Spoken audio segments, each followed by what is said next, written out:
When the lawyer handed over the deed to a rotting, 60-year-old apple orchard, everyone told Rachel to sell it for scrap.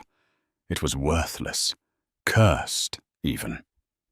But the wealthy vultures circling the property didn't know what was buried beneath those dead roots. And honestly, neither did she. Rachel Higgins was at the end of her rope. At 32, she was drowning in $70,000 of business debt, facing eviction from her tiny Seattle apartment, and surviving on cheap ramen and tap water. Her graphic design agency had collapsed spectacularly, taking her life savings with it. When she received the letter from the law offices of Henson and Abernathy, she assumed it was another collection agency. Instead, it was a summons. Her grandfather, Caleb Higgins, had passed away a year ago, but his estate had been tied up in bureaucratic red tape. Rachel hadn't seen Caleb in over a decade.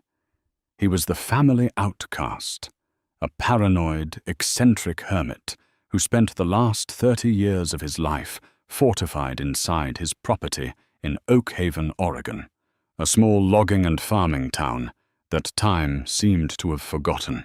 Sitting in the stuffy, wood-paneled office of David Henson, Rachel felt entirely out of place in her thrift store blazer. David, a man whose weary eyes suggested he had dealt with too many messy family disputes, slid a heavy manila folder across his desk. "Your grandfather didn't have much liquid capital, Rachel," David said, adjusting his glasses. "In fact, his bank accounts were nearly drained. But he did leave you the entirety of his real estate, the Whispering Pines orchard." Rachel frowned, opening the folder to see faded aerial photographs of a sprawling 40-acre property. But the trees weren't green. They were stark, grey, and dead. "An orchard?" Rachel asked, her voice trembling slightly. "I thought he just lived in a cabin in the woods." "It was a functioning apple orchard in the 1970s, David explained, leaning back in his leather chair. "But it suffered a severe blight in the late 80s. The soil went sour. The trees died. Caleb refused to sell, refused to clear the land, and eventually the town just wrote him off as a crazy old man living in a dead forest. The property taxes are severely delinquent. You have about 3 months to pay the county $14,000, or they will seize the land and auction it off." Rachel's heart sank. She didn't have $14, let alone $14,000. "So I inherited a massive tax bill and a graveyard of dead trees. Great. What are my options?" "Sell it," David said bluntly. "In fact, I already have a standing offer on my desk from Croft Enterprises. Anthony Croft has been buying up land in Oak Haven for a luxury housing development. He's offering $35,000 for the deed. It pays off the taxes and leaves you with about 20 grand. It's a lifeline, Rachel. $20,000 wouldn't clear her debt, but it would keep her out of bankruptcy court and put a roof over her head. It was the logical, safe choice." But as Rachel looked down at a small handwritten note clipped to the back of the deed, something twisted in her gut. The note was in her grandfather's frantic, jagged handwriting. "Rachel, don't let the wolves have the roots. Look deeper. Look under the iron." "I need to see it first," Rachel said, surprising herself. David sighed, a sound that conveyed both pity and frustration. "Rachel, it's a wasteland, but it's your wasteland now. Here are the keys." 2 days later, Rachel's beat-up Honda Civic sputtered up the winding, unpaved driveway of Whispering Pines. The reality of the property was far bleaker than the photographs. Rows upon rows of skeletal apple trees stretched out like twisted, grasping fingers against the overcast Oregon sky. The soil was a sickly, ashen color, choked with thorny weeds. At the center of the decay sat a 2-story farmhouse with peeling gray paint, a sagging porch, and boarded-up windows. It looked like a setting for a horror film. She parked the car and stepped out, the silence of the dead orchard immediately pressing in on her. There were no birds, no rustling leaves, just the crunch of dead branches under her boots. Before she could even unlock the front door of the farmhouse, the crunch of heavy tires on gravel broke the silence. A pristine black Range Rover pulled into the driveway, stopping right behind her Civic. A man stepped out. He was in his late 50s, impeccably dressed in a tailored charcoal suit that looked absurdly out of place in the mud and rot of the farm. He wore an expensive silver watch and a smile that didn't quite reach his cold, calculating eyes. "You must be Rachel," the man called out, walking smoothly over the uneven ground. "I'm Anthony Croft. I was a neighbor of sorts to your grandfather." Rachel crossed her arms, instantly on guard. "Mr. Croft, my lawyer mentioned you. You're the one trying to buy this place." "Trying is a strong word," Anthony chuckled, though his eyes darted rapidly across the property, scanning the dead trees with an odd intensity. "I'm offering a mercy buyout. This land is dead, Rachel. Has been for 40 years. The soil is toxic from whatever chemical pesticides Caleb tried to use to save it back in the day. It's useless for farming, and it's a massive liability for you." "If it's so useless, why do you want it?" Rachel asked, her eyes narrowing. Anthony didn't miss a beat. "Scraping it clean. I'm building the Oakhaven Estates a mile down the road. I need this land for a drainage reservoir. It's purely logistical. I heard about your financial situation in Seattle. $35,000 is a very generous offer for a toxic dump. Sign the papers today, and I'll even bump it to 40. Cash." Rachel looked at Anthony. She looked at the Range Rover. Then she looked back at the dilapidated house. $40,000. She could walk away right now. But then she remembered her grandfather's note. "Don't let the wolves have the roots." Anthony Croft practically reeked of wolf. "I'm going to take a few days to think about it," Rachel said firmly. "I want to sort through my grandfather's things." Anthony's smile faltered, just for a fraction of a second. But Rachel caught it, a flash of genuine panic. "Caleb was a hoarder, Rachel," Anthony said, his voice dropping an octave, losing its friendly veneer. "There's nothing in that house but trash and rat droppings. You're making a mistake. The county will seize this land in 90 days, and you'll get nothing.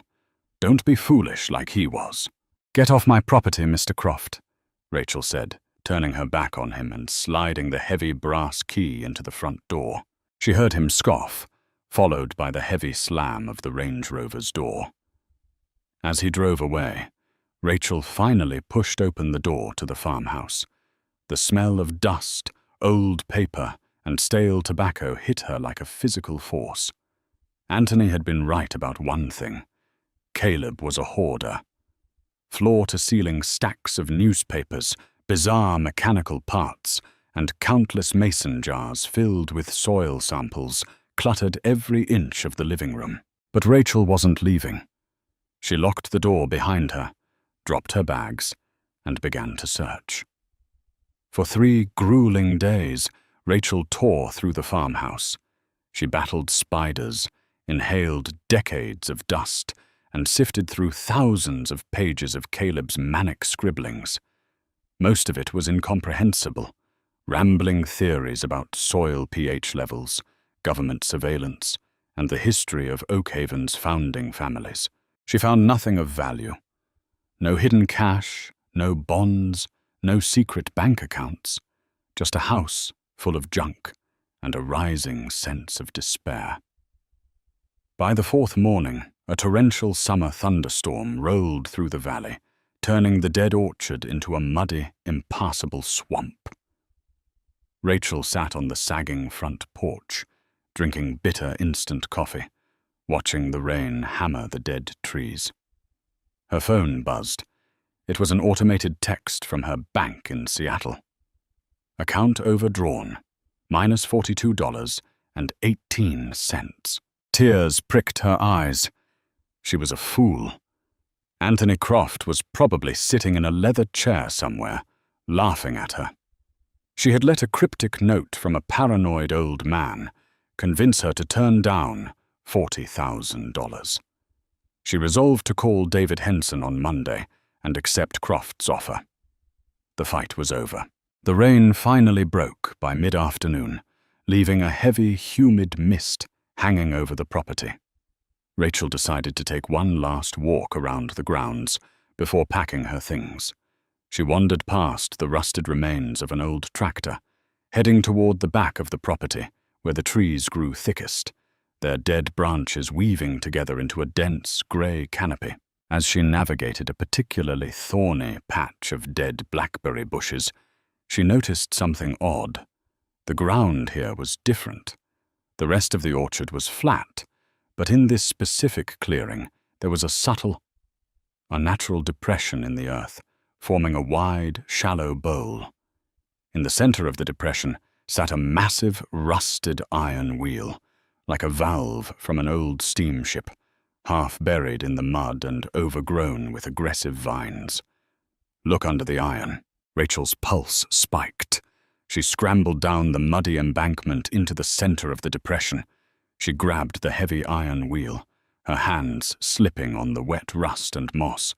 She planted her boots in the mud, braced her legs, and pulled with all her might. It wouldn't budge. It was bolted to something beneath the soil. Frustrated, she grabbed a thick, broken tree branch and began digging furiously around the edges of the iron wheel. The recent storm had softened the dead, clay-like earth. As she scraped away the mud, her makeshift wooden shovel hit something hard. Metal. She dropped to her knees, using her bare hands to claw away the dirt. Beneath the iron wheel was a massive, square steel grate, set into a concrete foundation. It looked like a heavy-duty storm drain, but there were no municipal sewer lines out here. Suddenly, a loud, terrifying crack echoed through the clearing. The earth beneath Rachel shifted violently. The torrential rain had compromised the integrity of the soil around the heavy concrete foundation. Before Rachel could scramble backward, the ground completely gave way. She screamed as the earth collapsed, swallowing her whole. She fell through a cascade of mud, roots, and soreness, sliding down a steep, terrifying chute of collapsing soil. She hit the ground hard, rolling across cold, jagged stone, her shoulder colliding with a wall. For a moment, she just lay there in pitch blackness, coughing up dust, her heart hammering against her ribs like a trapped bird. The smell down here was overwhelming. Damp limestone, ancient mildew, and something else. Something chemical and sharp. "Help!" she yelled, but the sound was instantly swallowed by the heavy, claustrophobic darkness. Trembling, she reached into her jacket pocket and pulled out her phone. The screen was cracked, but it still turned on. She activated the flashlight. The beam of light pierced the gloom, and Rachel gasped. She wasn't in a sinkhole. She wasn't in a natural cave. She was sitting on the floor of a perfectly constructed subterranean tunnel. The walls were lined with expertly laid red brick, arching over her head. Thick industrial copper pipes ran along the ceiling, draped in decades of heavy cobwebs. Rachel stood up, wincing at the pain in her shoulder. She shined the light upward. The hole she had fallen through was a good 15 feet above her, a jagged tear in the tunnel's ceiling where the old concrete shaft had finally caved in. The iron wheel and grate were suspended precariously in the mud above. There was no way she could climb back out. Panic threatened to overwhelm her, but the sheer impossibility of what she was looking at forced her to focus. Why was there a massive, brick-lined tunnel running beneath a dead apple orchard? She had no choice but to follow it. Pointing her phone flashlight forward, she began to walk. The tunnel was long and slightly sloped downward. As she moved, she noticed small alcoves cut into the brickwork. Inside the alcoves were old wooden crates, rotting away to reveal their contents, thick glass bottles caked in dust. Rachel picked one up, wiping the grime from the label with her thumb.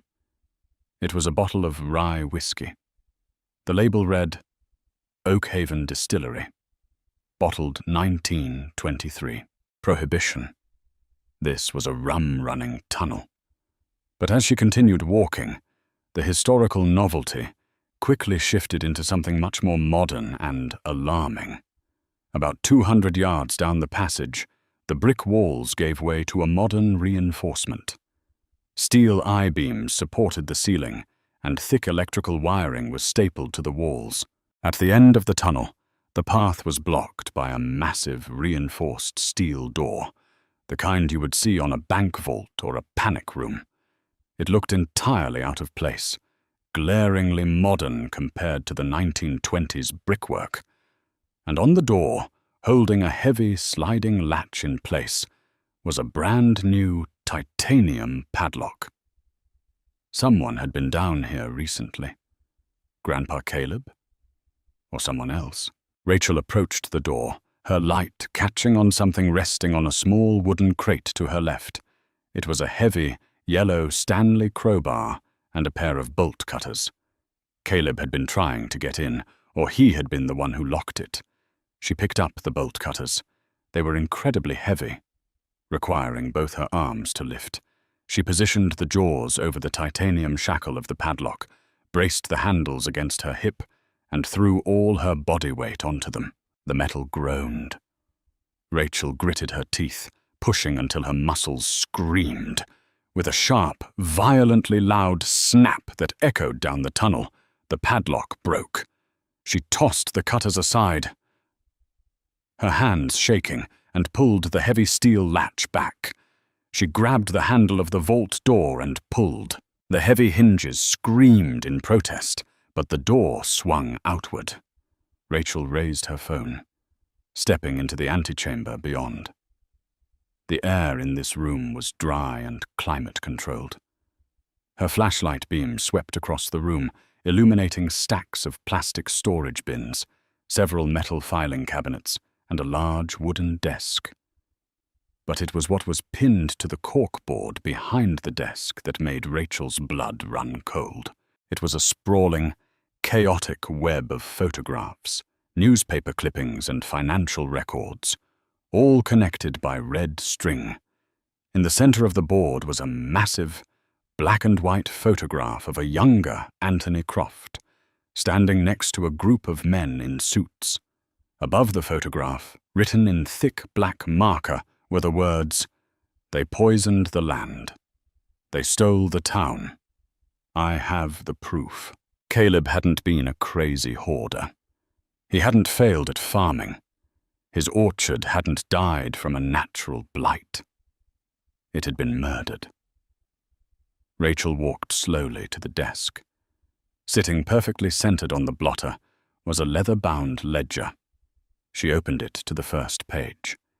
It was a detailed, meticulously documented ledger of bribes, toxic waste-dumping logs, and illegal land seizures orchestrated by the Croft family over the last 50 years. Anthony Croft didn't want the land to build a drainage reservoir. He wanted the land because the evidence that could send him and his entire empire to federal prison for the rest of their lives was buried right beneath it. Suddenly, a sound echoed from the far end of the tunnel behind her, the distinct crunch of heavy boots on stone. "Caleb, you paranoid old bastard," a voice echoed through the darkness. It was Anthony Croft. "I knew there was another entrance." Rachel slammed the ledger shut, clicking off her flashlight, plunging the vault into absolute darkness. Rachel pressed her back against the cold steel of the filing cabinet, scarcely daring to breathe.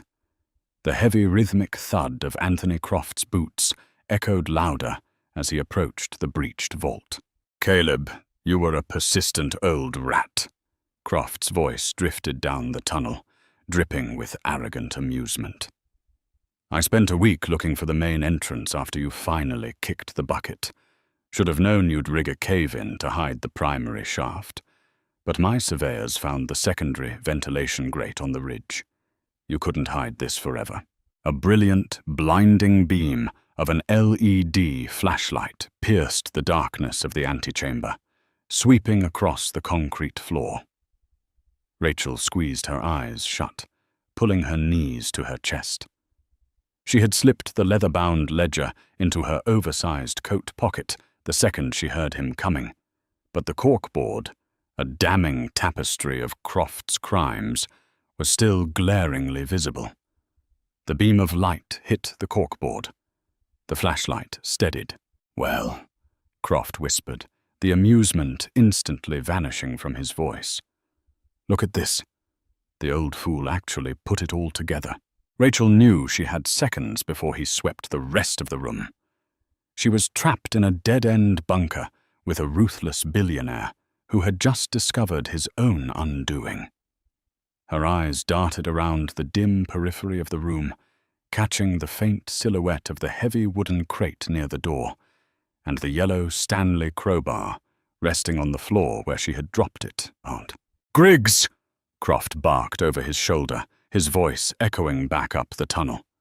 "Get down here. We have a bonfire to build. Bring the gasoline." He wasn't alone. Panic flared in Rachel's chest, but it was quickly eclipsed by a surge of white-hot adrenaline.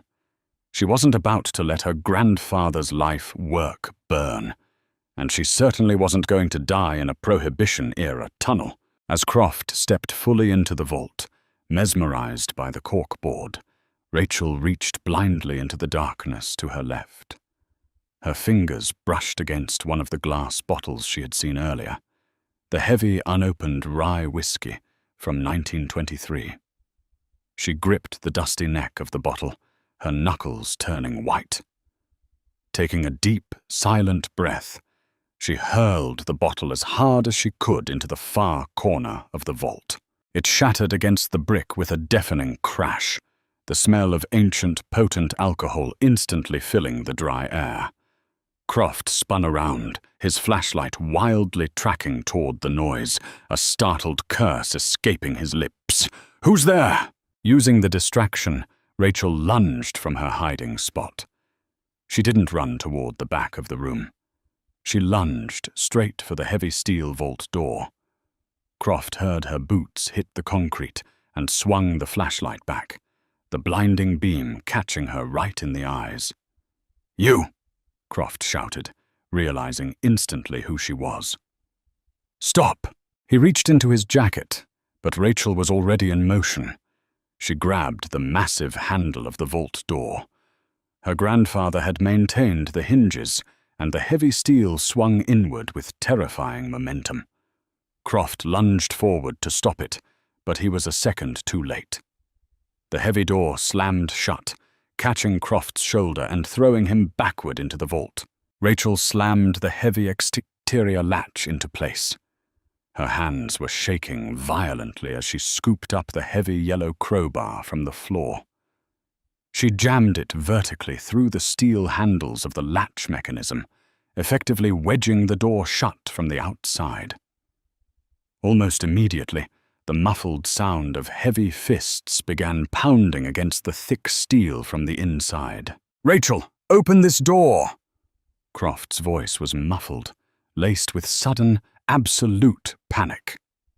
"You have no idea what you're messing with." "I think I do, Anthony," Rachel gasped, leaning her forehead against the cold steel. A heavy, echoing footstep at the far end of the tunnel made her freeze. Griggs. Croft's muscle was coming down the passage. Rachel didn't have a flashlight anymore. She turned and ran blindly up the tunnel, letting her left hand trail against the damp brick wall to guide her. The incline was steep, and her lungs burned with the effort. Behind her, The faint beam of another flashlight appeared in the distance. "Mr. Croft," a gruff voice echoed. Rachel pushed her legs harder, her boots slipping on the slick stone. She ran for what felt like miles, but was likely only a few hundred yards, until the brick tunnel ended abruptly at a modern, concrete stairwell. She scrambled up the steps, hitting her hands against a heavy wooden trapdoor. She shoved it upward. It was heavy, covered in debris, but it gave way. Rachel spilled out into the damp twilight air of the Oregon woods, gasping for breath. She was about half a mile from the farmhouse, near the edge of the property line. She didn't stop to rest. She ran through the thorny underbrush, ignoring the branches tearing at her clothes, until she saw the silhouette of her beat-up Honda Civic parked in the driveway. She practically threw herself into the driver's seat, locked the doors, and jammed the key into the ignition. The engine roared to life. As she threw the car into drive and sped down the gravel driveway, she saw a large, imposing man burst from the tree line in her rearview mirror. It was Griggs.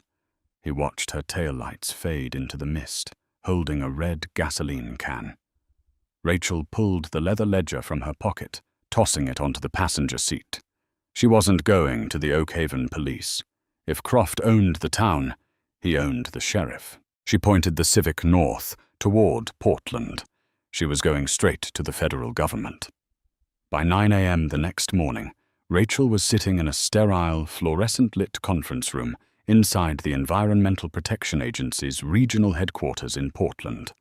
Across from her sat Special Agent Thomas Harrison, a stern-faced investigator with the FBI's Environmental Crimes Division, and a team of forensic accountants. Rachel hadn't slept. She was covered in mud. Her hair was a tangled mess, and she was nursing a bruised shoulder, but her eyes were wide awake. Agent Harrison carefully turned the fragile pages of Caleb Higgins' ledger, his expression growing darker with every entry. "These coordinates," Harrison said, pointing to a column of numbers scrawled in Caleb's erratic handwriting. "These match the dumping logs of Croft Chemical Processing from 1982 to 1989. And the bank routing numbers here. These match offshore accounts tied to the local zoning board in Oak Haven." "My grandfather wasn't crazy," Rachel said, her voice raspy but firm. "He was building a case. Croft's company dumped thousands of gallons of heavy metals and illegal solvents into the groundwater beneath Whispering Pines. It killed the orchard. Then Croft bribed the local officials to look the other way, intentionally destroying the town's agricultural economy so he could buy up the bankrupt farms for pennies on the dollar." Harrison looked up, adjusting his tie. "Ms. Higgins, if this ledger is authentic, Anthony Croft hasn't just committed fraud. He's committed massive environmental terrorism. But we need physical proof. A ledger alone can be contested in court by high-priced defense attorneys." Rachel smiled, a slow, triumphant grin spreading across her exhausted face. "Agent Harrison," she said, "when I was cleaning out my grandfather's house, I thought he was a hoarder. His living room is filled with hundreds of mason jars. I thought it was just dirt." She leaned forward. "They are meticulously labeled soil and groundwater samples, dating back 40 years. The physical evidence is sitting in his living room." The ensuing raid was the largest law enforcement operation Oak Haven had ever seen. Within 48 hours, a convoy of black SUVs and hazardous materials trucks descended upon the Whispering Pines property. They found the farmhouse exactly as Rachel had left it. The hundreds of mason jars serving as a pristine, uncontaminated chain of evidence that perfectly corroborated the ledger. When the FBI breached the underground vault, they found Anthony Croft severely dehydrated and huddled in the corner. Griggs had fled the state the moment Rachel escaped, abandoning his boss in the bunker rather than facing kidnapping charges. Croft was arrested on the spot, his tailored suit ruined by the damp chill of the subterranean cell. The fallout was catastrophic for Croft Enterprises. The national media seized the story, the billionaire who poisoned a town, and the graphic designer who unearthed his empire of dirt. The investigations revealed that the land Croft was currently developing for his luxury Oakhaven estates was also sitting on a massive, undocumented, toxic plume. The state seized Croft's assets. The luxury development was halted permanently, and a federal judge ordered Croft Enterprises into immediate liquidation to pay for the environmental remediation of Oakhaven. 6 months later, Rachel stood on the front porch of the farmhouse. The peeling grey paint had been scraped away, replaced by a warm, inviting white. The property was bustling with activity. Teams of environmental engineers in high-visibility vests were operating heavy machinery, carefully removing the top layers of the poisoned soil and treating the earth beneath. David Henson, the lawyer who had once urged her to sell the property for $35,000, pulled up the driveway. He looked remarkably more respectful today. The final settlement papers from the Federal Victim Compensation Fund came through, Rachel, David said, handing her a thick manila envelope. After the liquidation of Croft's assets and the punitive damages awarded by the state, you're looking at an 8-figure settlement. Rachel took the envelope, feeling the weight of it in her hands. She had paid off her business debts months ago.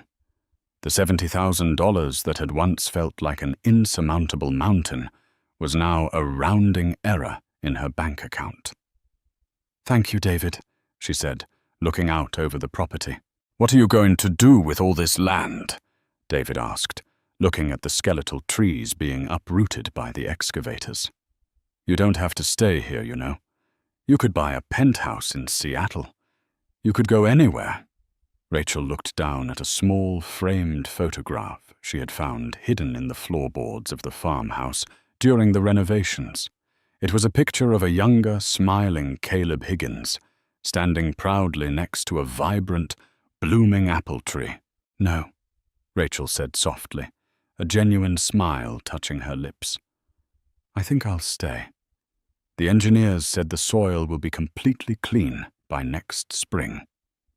She looked up at the vast, open Oregon sky. "I'm going to plant some roots.